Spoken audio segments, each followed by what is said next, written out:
falou sobre uma coisa que para mim chama a atenção e talvez faça sentido ir por essa linha na pergunta, que é a questão da primarização, né? Eu compro talvez um produto de prateleira, percebo que tem que ter uma gestão sobre, porque no final das contas eu tenho que ter minimamente alguém que ou esteja mais próximo do tema ou que seja mais familiarizado com ele, enfim. Isso acaba pelo menos gerando para o escritório a ideia de que eu tenho que ter alguém cuidando disso. Né? Eu acho que você já exerceu, inclusive, ou exerce esse papel de alguém que cuida dessa área. Necessariamente é uma premissa que eu acho que todos deveriam levar em consideração dentro da sua percepção. Essa é uma pergunta. Ou seja, eu preciso minimamente ter alguém que faça, que capitanie o processo. E que depois isso, na medida em que eu vou comprando essas lógicas de prateleira, ou até mesmo tentando enxergar como é que elas funcionam, existem algumas coisas que vão ser customizadas ao ponto de eu querer tratar em casa, primarizar. Só que quando eu penso em primarizar, eu também penso na lógica do custo, né? Porque agora já não vai ser mais uma pessoa capitaneando, mas eu vou ter mais pessoas ali no meu time. Até que ponto eu entendo que isso pode ser uma coisa que vai acontecer na sequência, eu passo a comprar produtos de prateleira, e até que ponto isso não é mais interessante começar a fazer já dentro de casa, contratar a equipe e fazer as coisas dentro de casa.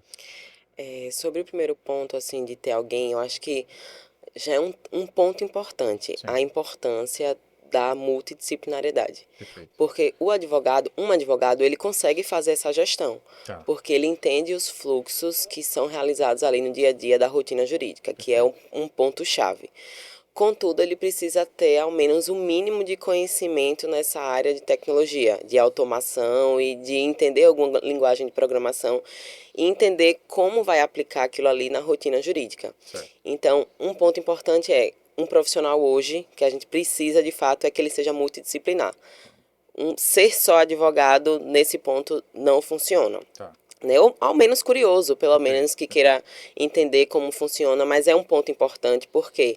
Porque vem demandas de vários setores, né? Certo. Por exemplo, no momento em que eu atuei, vinha demandas de time de contencioso, time de Bancário. bancário, vários setores juntos, e que você teria que administrar ali os fluxos, né? Eles Perfeito. geralmente, e como eles não entendem perfeitamente como funciona a automação, por mais que a gente fique batendo nessa tecla ainda, eles resistem. Sim, Então você tem que fazer uma gestão da própria automação e do próprio fluxo e do time, perfeito. né, para que tudo caminhe bem alinhado.